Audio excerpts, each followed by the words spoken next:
Bem, eu já tenho que começar o vídeo pedindo desculpa pra todo mundo que tá assistindo. Por quê? A gente vai falar sobre os quadrinhos vietnamitas.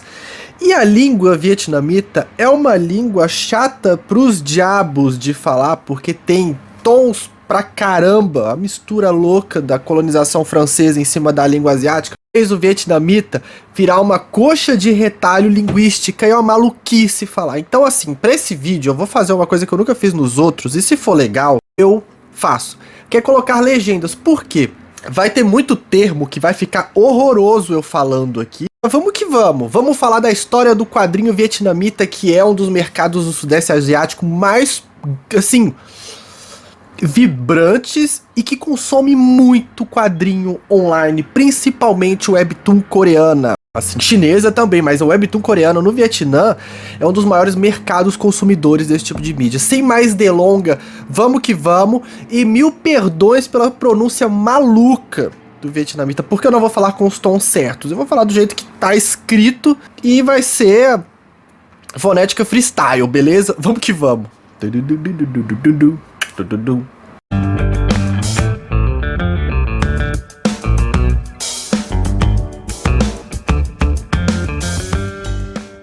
Então, assim, a origem do quadrinho vietnamita vem de artes antigas chinesas e indianas. E lá no século XII surge um estilo artístico chamado Tran Dong Ho, que era uma arte em xilogravura que consistia em histórias do horóscopo chinês, fábulas e um pouco ali do cotidiano. Era uma narrativa, não era bem uma narrativa, mas era um formato artístico que em algumas tinha aqui e ali pequenas narrativas ou uma sequencialidade.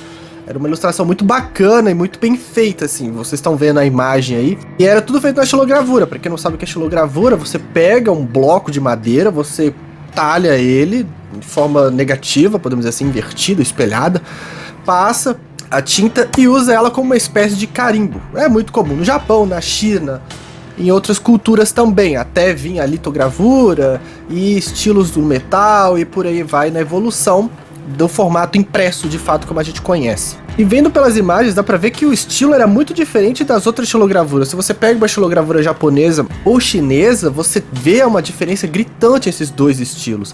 A gente pega também, dentro da história do Vietnã, Tran Dong Ho. Dong Ho é um estilo, né, artístico. Tran eu acho que é arte ou algo do tipo.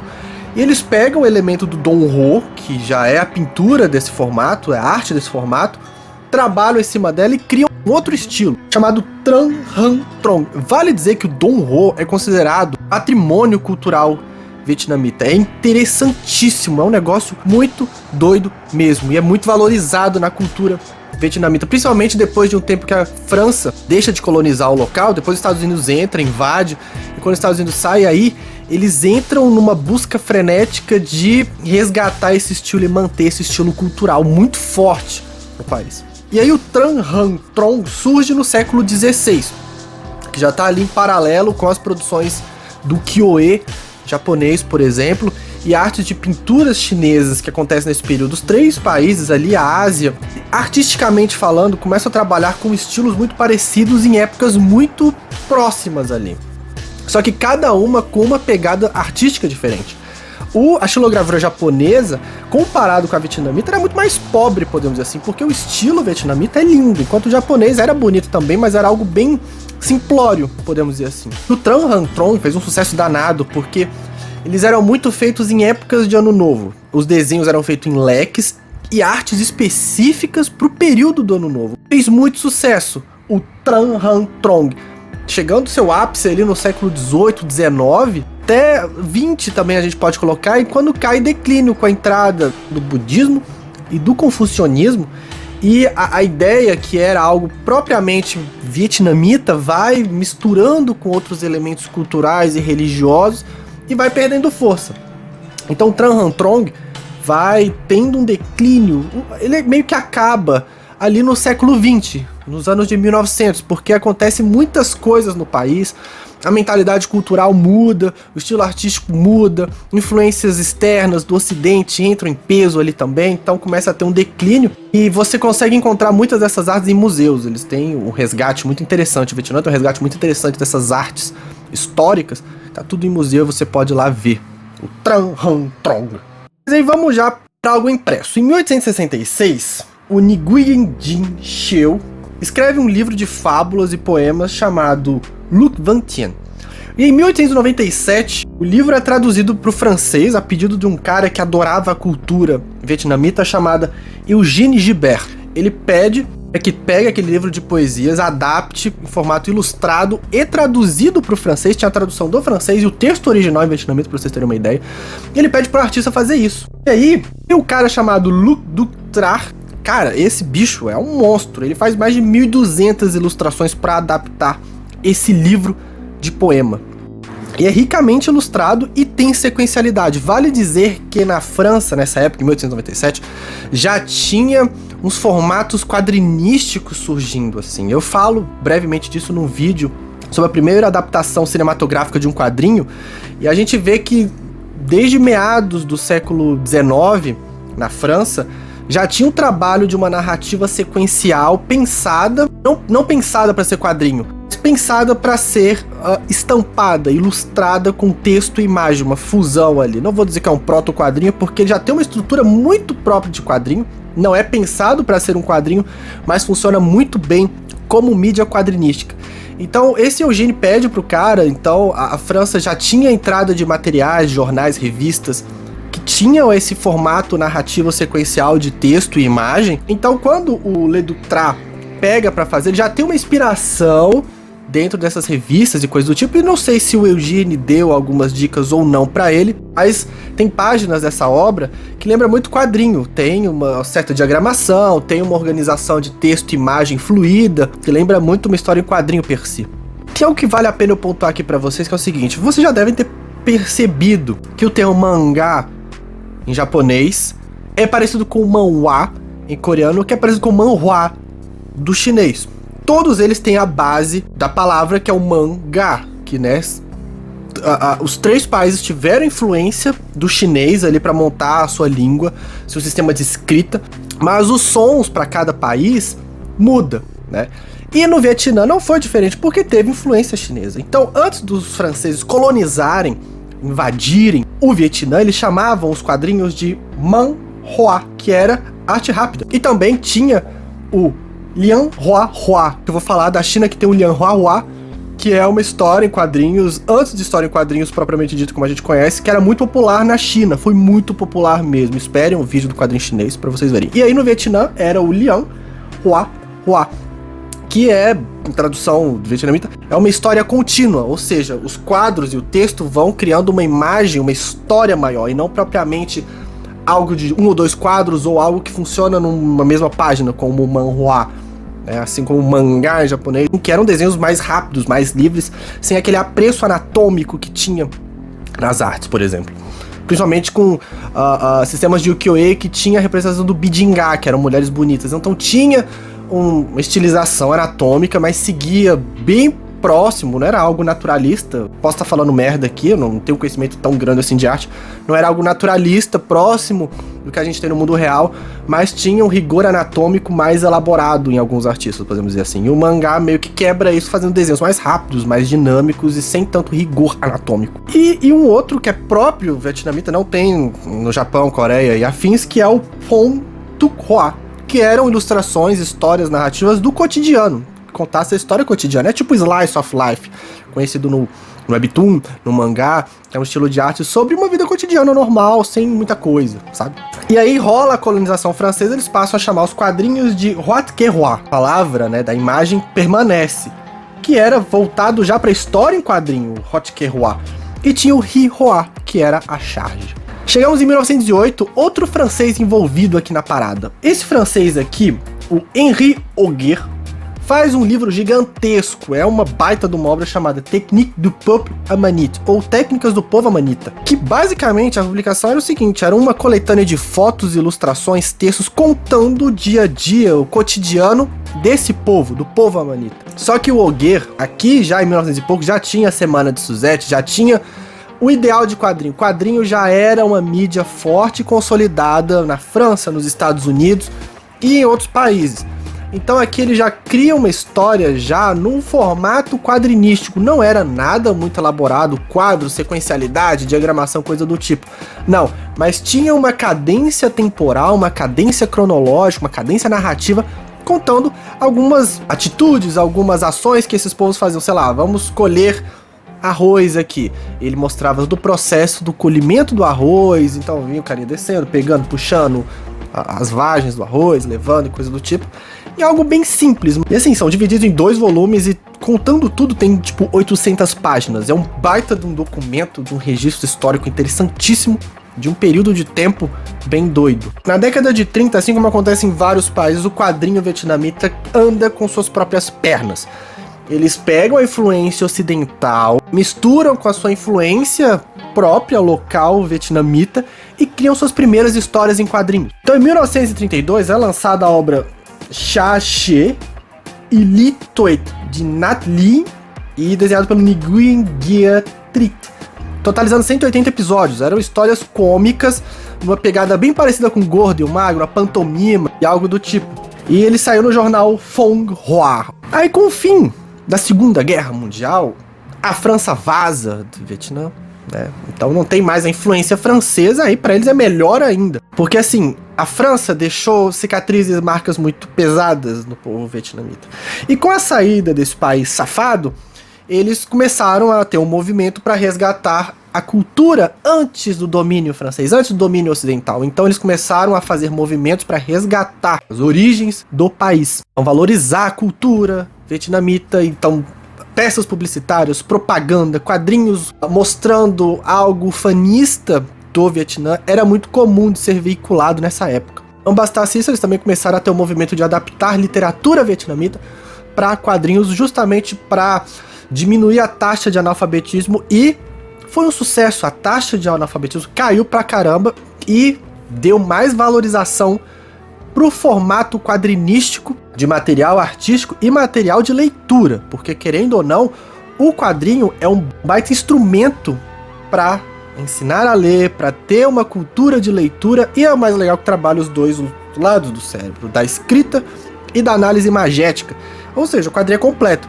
E foi testado ali não com esse pensamento psicológico, esse pensamento neuro assim, mas foi colocado e deu bom. As pessoas aprenderam e começaram a ler, e os quadrinhos começaram a fazer muito mais sucesso do que já fazia, né? O Sachê, o Sachê mesmo, já era muito popular no país nessa época. E aí, com os quadrinhos indo de vento em popa, vários artistas começaram a aparecer, e várias publicações e vários tipos de arte começam a aparecer. Só que muitos deles não faziam quadrinho, eram mais ilustrações, e aqui e ali eles brincavam de fazer alguma coisa, e tal.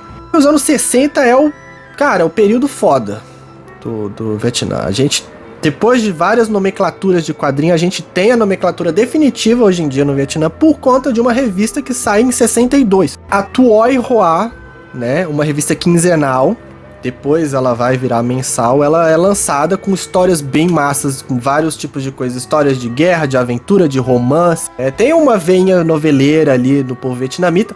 Fez muito sucesso e cunhou o termo que é usado hoje em dia do quadrinho vietnamita, que é Truy Tra. Então, quando você pesquisar esse nomezinho aqui, Truy Tra, automaticamente vai entrar em páginas que falam do quadrinho vietnamita, que é interessantíssimo e riquíssimo. E os anos 60 foi muito bom para os vietnamitas porque tinha uma liberdade de imprensa até então. Eles sempre foram um país cerceado, né? Teve censura, perseguições e coisas do tipo, mudanças de países dominando e mentalidades e coisas do tipo, era uma bagunça.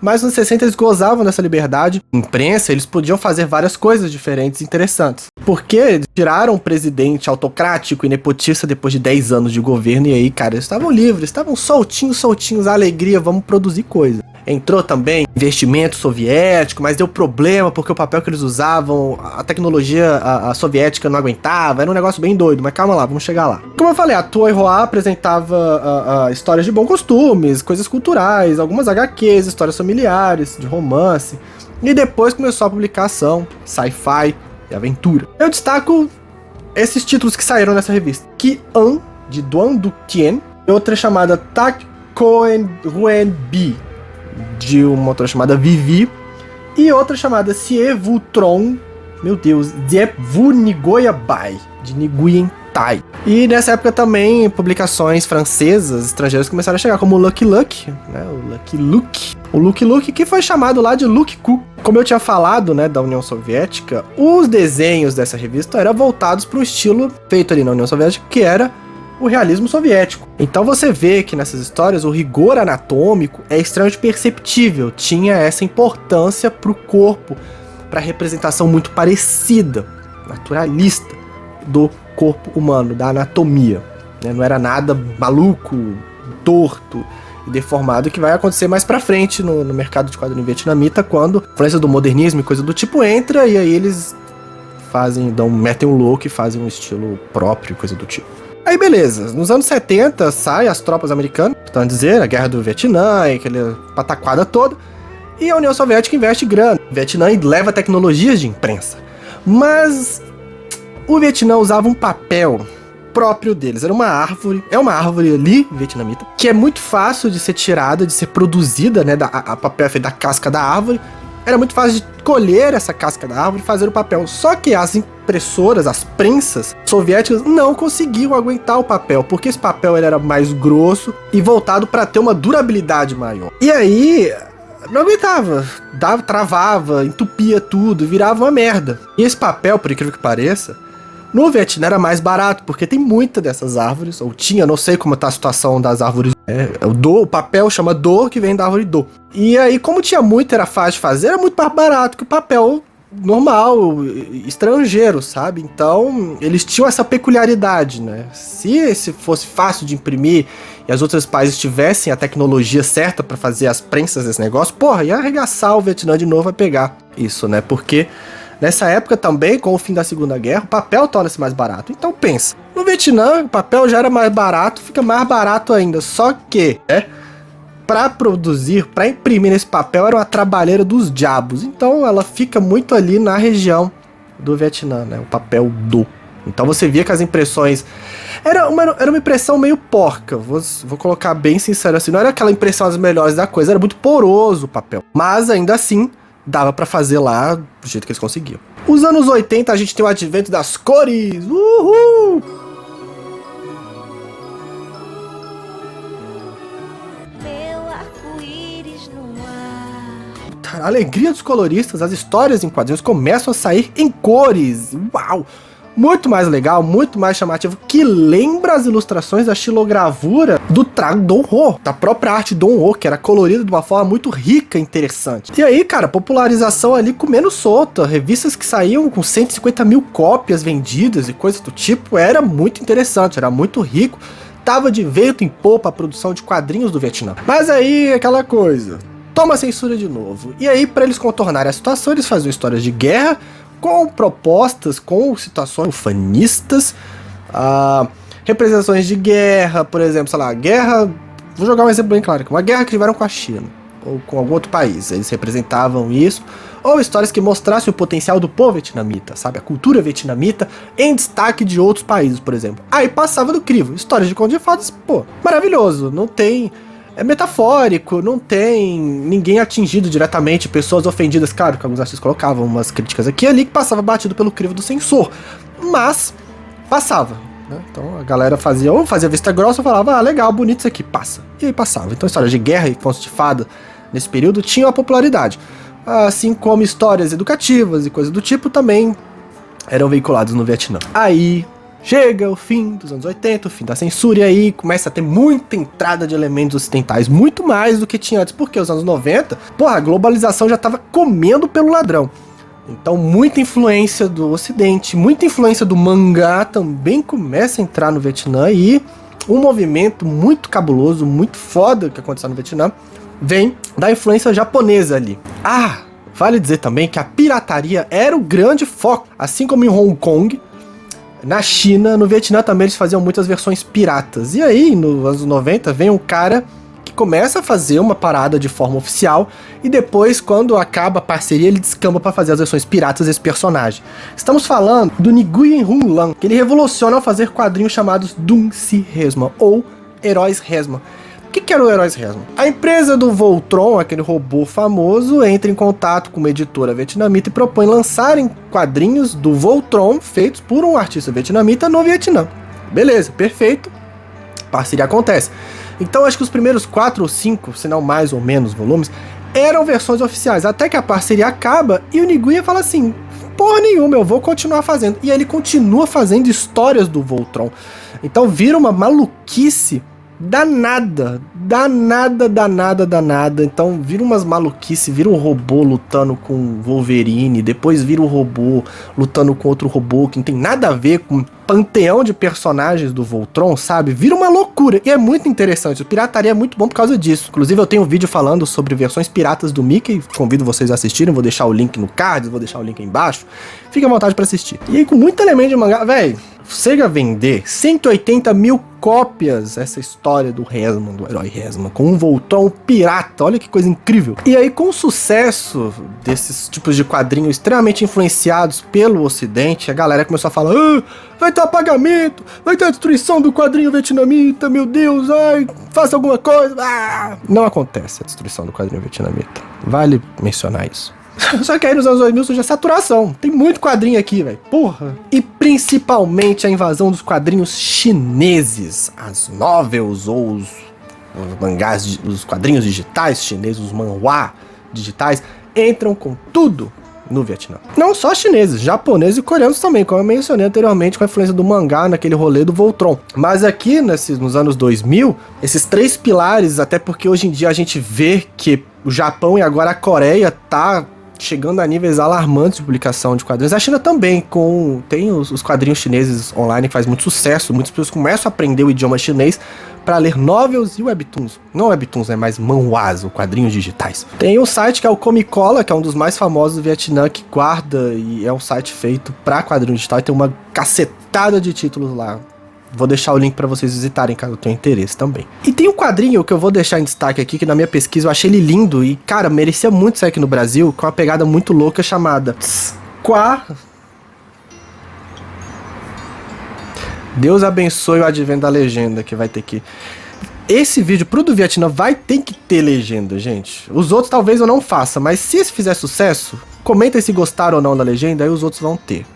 Os que eu gravar a partir de agora do Vietnã, porque já tem vários dos Divisão do Eliminar que eu já gravei. E não vai dar pra pôr legenda, porque eu já subi, tá aí programado pra sair. Vamos sair aqui nessa tela preto e branco e voltar pro normal. Chamado Qua Sou. Trata da história de um grilo mágico, super bem ilustrado. E esse grilo mágico é uma referência a um projeto dos anos 60 ou 70 de um autor que era um grilo grande que no seu corpo tinha livros e coisas mágicas. Então ele pega esse grilo, esse gafanhoto, e coloca na história para homenagear esse grilo antigo aí, que tem também uma importância pro quadrinho, mas eu vou ser sincero, na minha pesquisa eu não achei nada muito assim que linkasse quadrinho.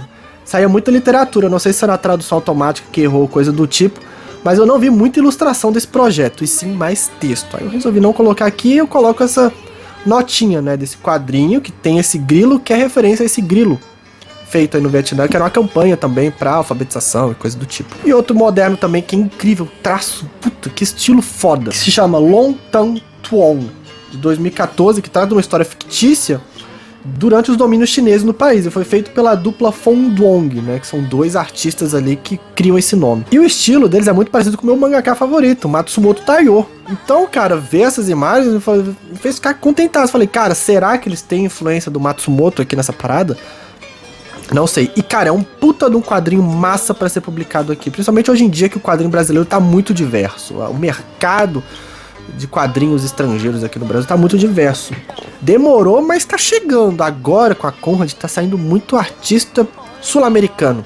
Isso é muito bacana. Traz pra gente o resgate e valorização de que tem, sim, produção de quadrinhos e muito boas nos países vizinhos nossos, tá? Que o Chile, que é recentemente, o lançamento mais recente da Conrad é um quadrinho chileno, tá, que não é vizinho, mas assim, é pertinho, cara, é um pulo de avião. E parece que não existe, sabe? Ninguém fala, é só França, Japão, Estados Unidos, vai tomar no cu. E é isso, espero que tenham gostado do vídeo do quadrinho vietnamita. Se tiver curtido, mete o like aí, compartilha. Gente, é muito importante que vocês compartilhem esse vídeo pro máximo de pessoas possíveis, que gostem ou não de quadrinhos, ou que gostem do Vietnã, da cultura do Sudeste Asiático.